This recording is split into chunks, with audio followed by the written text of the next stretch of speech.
Welcome sa Dries TV. Kung interesado ka sa ganitong news, huwag kalimutang isubscribe ang ating YouTube channel. Maraming salamat!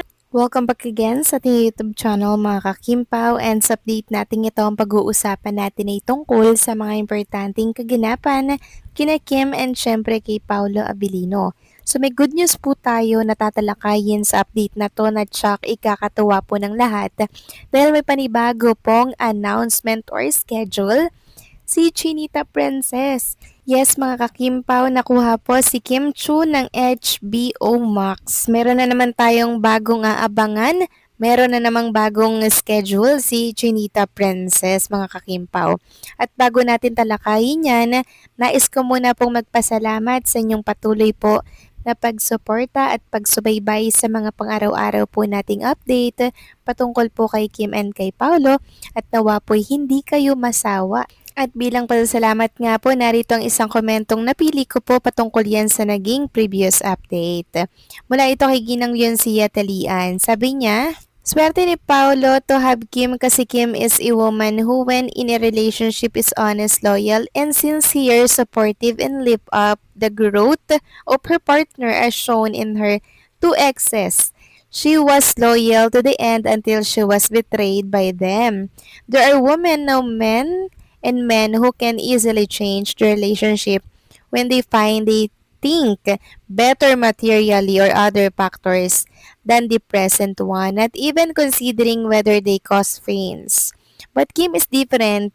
She never hurt anyone intentionally. She only hoped that her partner is also the same, but that does mean that she is forcing anyone to love her. If he thinks he loves her no more, I ask Kimmer's request Paolo to tell Kim the truth. As one blogger say, pain in truth better than comfort in lies. Maraming salamat po sa inyong komento. Ginang Leoncia Talian, mukha naman pong nakikita ko kay Paolo na inlababo siya kay Chinita Princess. And mukhang mas love niya rin po si Kim Chu, mga kakimpaw. Kaya nga po nasabi ni Kim na sana'y mas mahal nga daw po siya ng lalaki kaysa sa pagmamahal niya. 'Di ba? So kaya niya po ito nasabi, meaning alam at ramdam niya po na mas mahal siya ni Paolo kaysa sa pagmamahal niya kay Paolo, mga kakimpaw. And doon pa lang 100% tayo nakakasiguro na hindi po talaga sasaktan ni Paolo ang feelings ni Trinita Princess katulad po ng ginawa ng dalawang exes ni Kim. Kaya kampante lang po tayo Ginang Leoncia Talian dahil malapit na po tayo sa finish line. So maraming salamat po sa inyong komento. God bless po sa inyo at mabuhay kayo. So eto na nga, pag-usapan na natin mga kakimpaw ang mga topic po na nakalap natin sa update na to, at unahin na nga nating pag-usapan ang naging statement po ni Ma'am Carlina de la Merced, na kung saan ito po ay pasasalamat niya sa mga sumuporta at bumoto nga po kay Paolo Abilino para sa SDA. Sabi niya, today is Appreciation Day.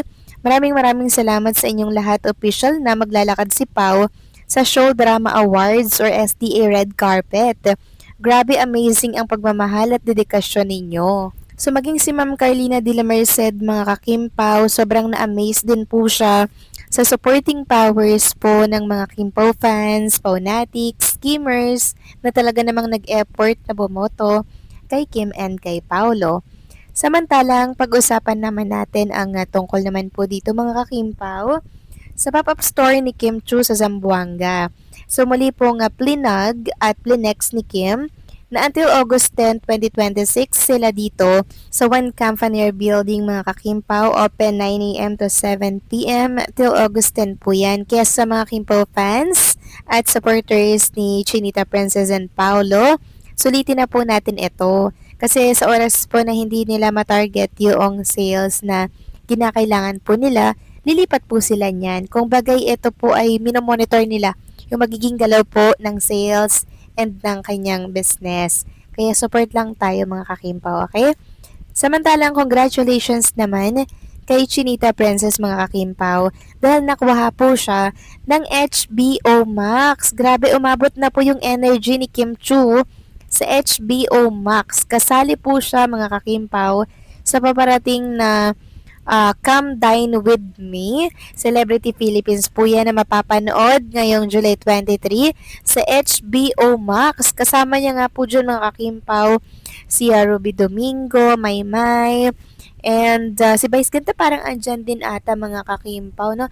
Tapos si Darren Espanto, marami po sila dyan and sobrang aliw po talaga nito. Kaya naman congratulations kay Chinita Princess at ayon nga dito, ready na ba kayo sa bonggang chikahan, tawanan at kainan? Abangan ang masayang samahan at panoorin ng teaser sa official Instagram page ng HBO Max Philippines. So grabe mga kakimpaw, no? Ang dami palang dapat nating abangan na ganap kay Chinita Princess. At sa mga nagtatanong kung ito daw po ay live, hindi po ito live mga kakimpaw. Ito po ay na-tape na po.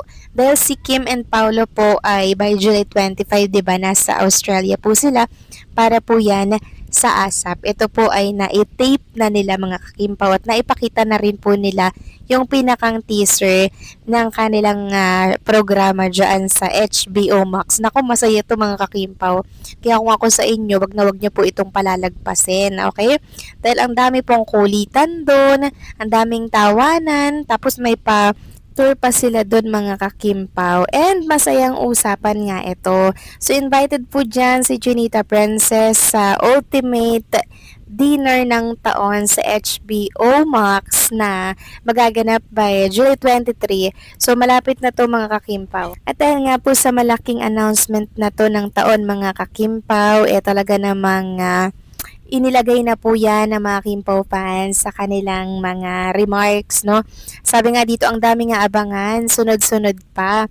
July 23, Kim Chiu in HBO Max. July 24, The Alibay Finale. July 25, Kim Pao in ASAP Australia. Grabe, no? Sunod-sunod. From July 23 until July 25, merong ganap si Kim and si Paolo Abilino. Kaya sana po wag natin itong palalagpasin. And sa mga nagtatanong naman kung kasama daw ba si Paolo Abilino dito sa HBO Max, parang si Kim Chiu lang po yung na-feature mga kakimpaw Pero malay natin, di ba, kasama din, pero malabo talaga mga kakimpaw Si Kim Chiu lang yung nakita po natin sa pa-teaser po ng HBO Max. Grabe, no? Talagang umabot na po si Kim sa iba't ibang planning po ng platforms. Nakakatuwa lang. Yung blessings talaga bumubuhos po sa kanya mga kakimpaw. And nakaka-proud dahil sa kabila po ng mga pambabatikos, pangbabash po sa kanya, eto po at ang daming mga good blessings ang tinatamasa niya sa buhay. Kaya naman right after po ng announcement na yan, sobrang saya po ng mga Kimpo fans dahil talaga namang meron na naman silang pagkakaabalahan by July 23 mga kakimpaw. So, kailan ba yung July 23? So, araw po yan ng Webes mga kakimpaw next week. Kaya naman save the date po dahil meron naman tayong panibagong abangan, okay? So, congratulations kay Chinita Princess. So, paano mga kakimpaw? Hanggang dito na lamang po ang update natin at maraming salamat sa inyong patuloy na pagsuporta.